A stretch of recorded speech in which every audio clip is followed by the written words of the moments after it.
All right, it's pipes, drums, and we are talking Piobaireachd today. We've got a panel of experts assembled to talk about things Kilmore, where the art form stands now, where it might be going, and where our three experts think it should go.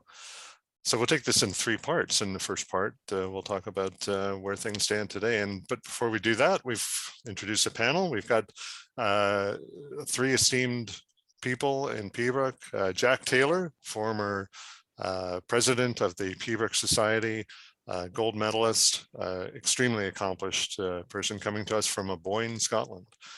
Colin MacLellan, gold medalist, has won both gold medals, has been president of the CPA, is currently head of the Solo Piping Judges Association in Scotland.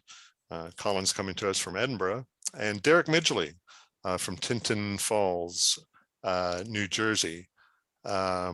He is currently president of the Competing Pipers Association, an active competitor now, very successful at the highest levels. So welcome, everybody. Thanks for taking the time. Really appreciate it. We thought, like we said, we'll talk about Piobaireachd today. Maybe start with you, Jack. Is Piobaireachd, as an art form, is it in a good place today? What do you think? Yeah, I would say so. Better place than it perhaps has been in the past. Yeah, I would say it's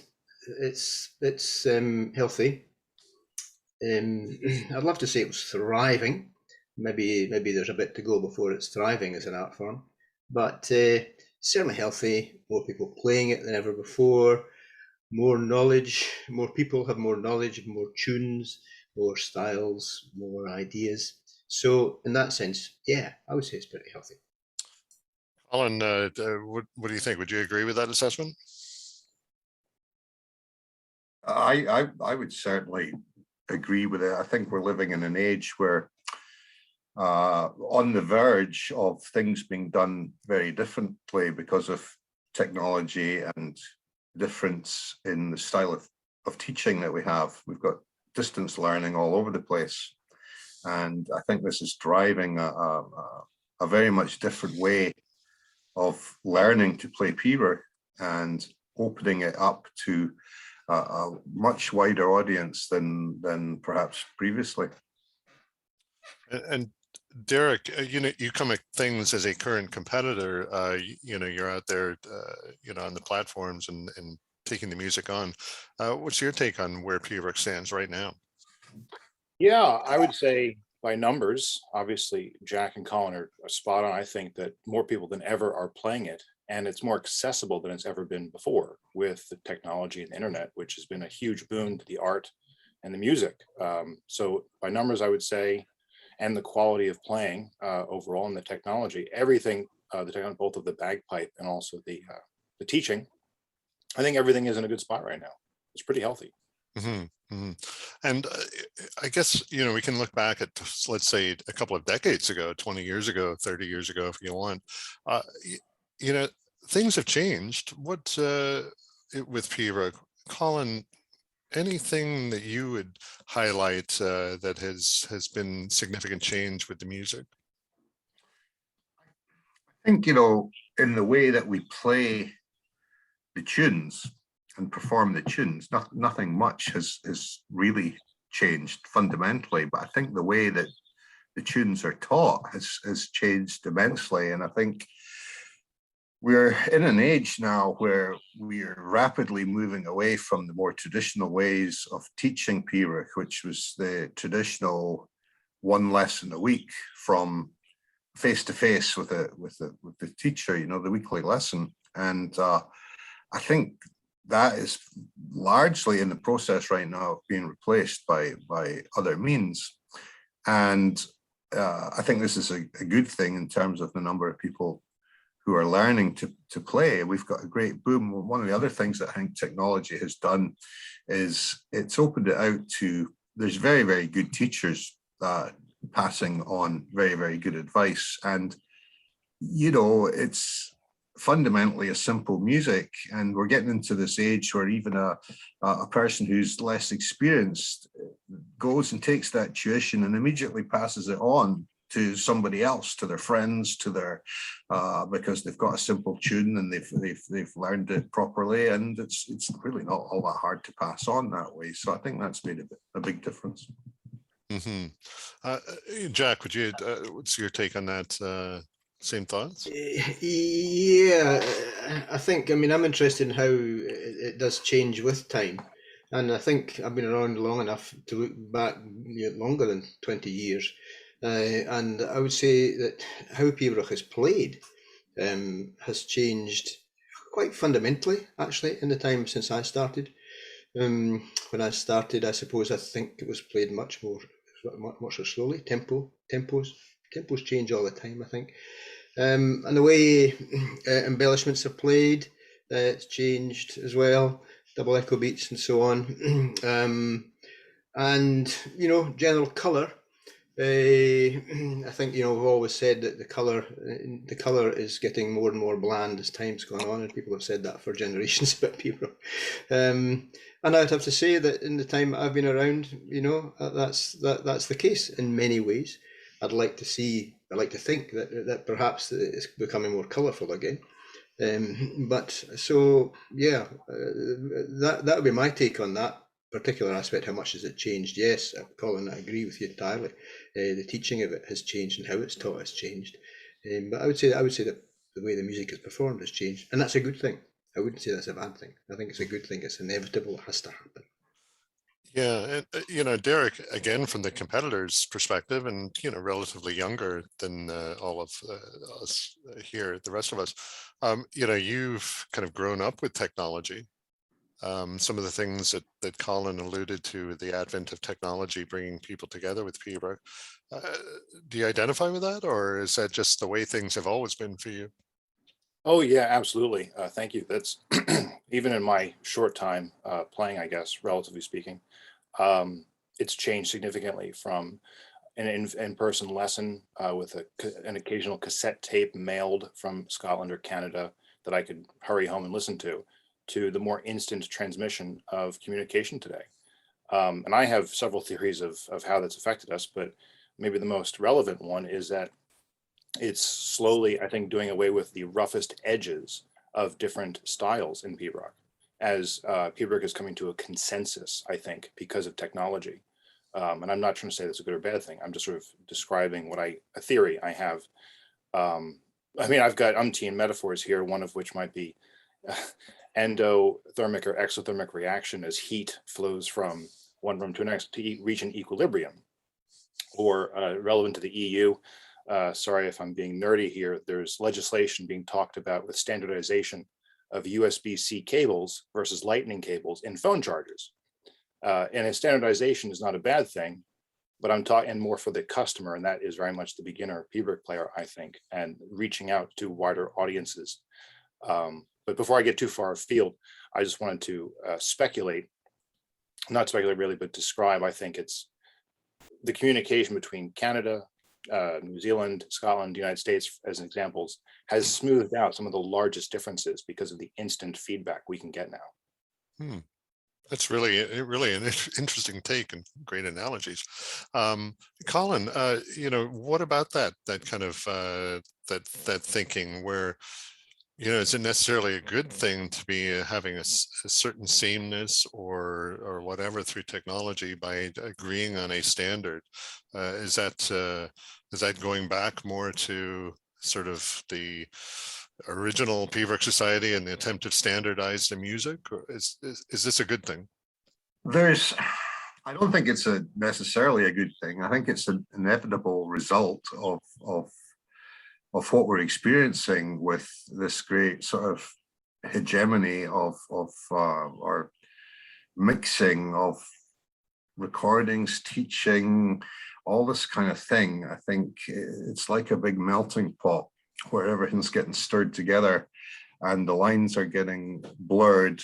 And perhaps, I think Jack alluded to slight concern about I forget how he phrased it, but sort of blandness in the interpretations and a sameness to everything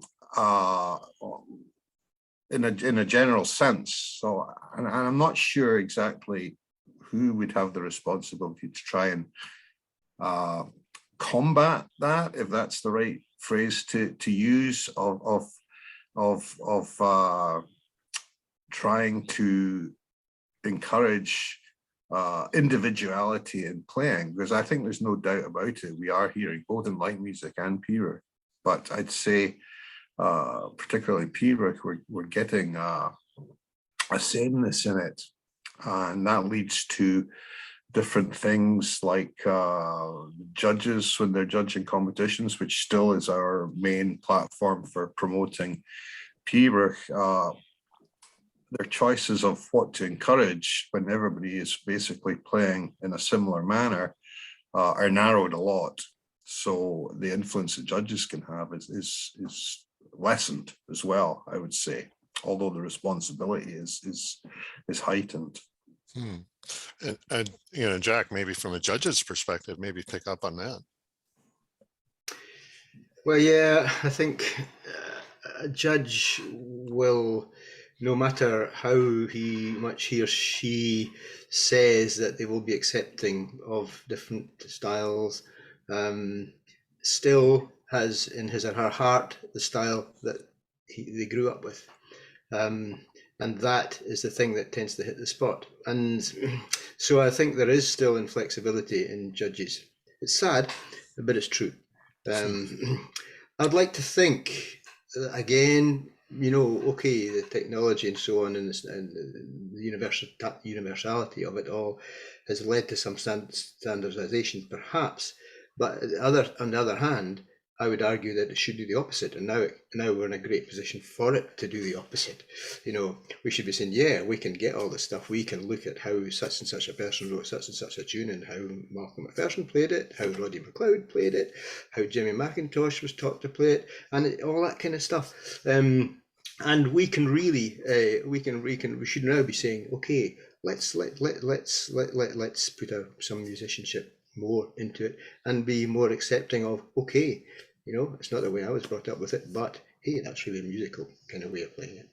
So, yeah, and I think that shift is happening, you know, as well as the standardization, you know, the acceptance of a broader interpretation. I think it is happening.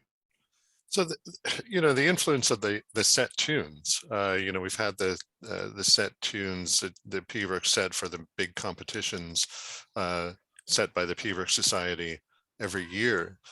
You know, given all this kind of conversation and the, you know, the sameness or the need for variety or whatever, and in the accessibility of the music, you know, the idea of set tunes, you know, is it still relevant? Derek, you know, as a competitor, how do you see the set tunes? Yeah, I know some people do and don't like them. Personally, I've really come to find them essential to our art form, if it continue, you know, as a competition art form, so to speak. I think without set tunes, we would continue the homogeneization, that's not a word, of the art, because otherwise people will gravitate to the path of least resistance as a competitor. I think the set tunes, keeping me as a musician honest, or keeping the new, it's like at first you think it's about eating your broccoli and you don't like that, but as you come to appreciate wider foods, being forced to try other Piobaireachds, being forced to try other things, I found that to be essential to continue my musical education. And I think most people would agree, even if they don't like being necessarily, quote, you know, forced to play a tune. I think it's essential to what we do.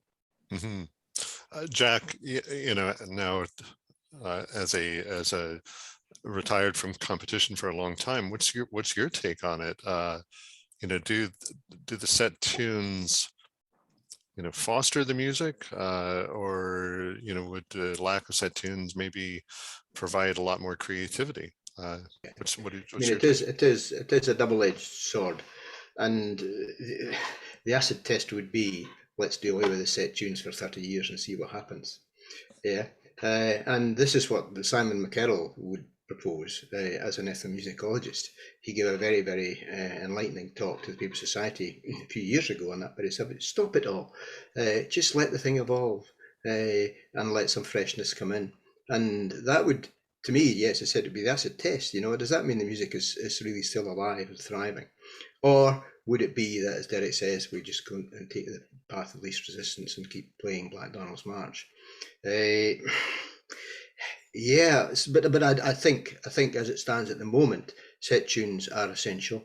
They have broadened the repertoire, people's repertoires over time, and I think the fact that everything is so much more easily accessible now means that has happened more and more and more. So you get, people playing in silver medal tune, or even juniors, playing some of these tunes that have been set over years, perhaps, and taught to them by their tutor who has learned it because it was set. So I would say on balance, yeah, we keep going just now. And Colin, the idea of path of least resistance, what about the idea also that, as you alluded to, competition is the main platform for the music and people want to win competitions? Would they take that, if they had their own choice every year and it was a free form, non-set tune sort of thing, would they take that path of least resistance, do you think? I'm not sure that they would. I remember when I was competing, I was certainly frustrated at times about the set tunes thing because I felt it was a bit of a treadmill, and I think it very much depends on the responsibility of those who are in charge of that process as to what happens to it, because sometimes in the past I felt that there's been quite poor choices in terms of we were getting muddled lists at some points. We were getting lists that had different lengths of tunes, and I find lately that we've had a lot better in terms of setting the tunes where you've got a balance of the same or approximately the same lengths, types, this type of thing. And of course, the inclusion of more recently composed tunes as an entity by themselves, I think, has been one of the biggest moves forward in terms of getting people to play new tunes, because one of the discussions that I've heard is that we've recycled these tunes so often in the set list that there's not much newness to the compositions, and we've had different year compositions, and I think that's something that should be really, really encouraged, because it's very easy to be critical of the process, but I do believe we've had some very, very mediocre sounding tunes in the lists, out of whether that's out of necessity or choice or whatever. We've had pretty ordinary tunes where I feel that in the more recently composed tunes, that some of them are a lot better. You've got tunes. My favorite my favorite example is the route of the McPhees. I'm reasonably confident the four of us could get our biro pens out and write a better tune than that in the next 10 minutes. But it's been set continuously over and over and over again. And I'm just not quite sure why, when there are so many newer, better choices, to my mind anyway, out there. Yeah, interesting. And I guess a little bit ironic or coincidental that I believe Bruce Gandy competed and won with a composition of Piobaireachd that he composed only a couple of weeks before at a Boyne Games, or at the online of Boyne Games this year, which is very interesting along these lines. Okay, why don't we wrap up this part here and come back with a discussion about where you think Piobaireachd is heading, where it's going tomorrow. So stay tuned.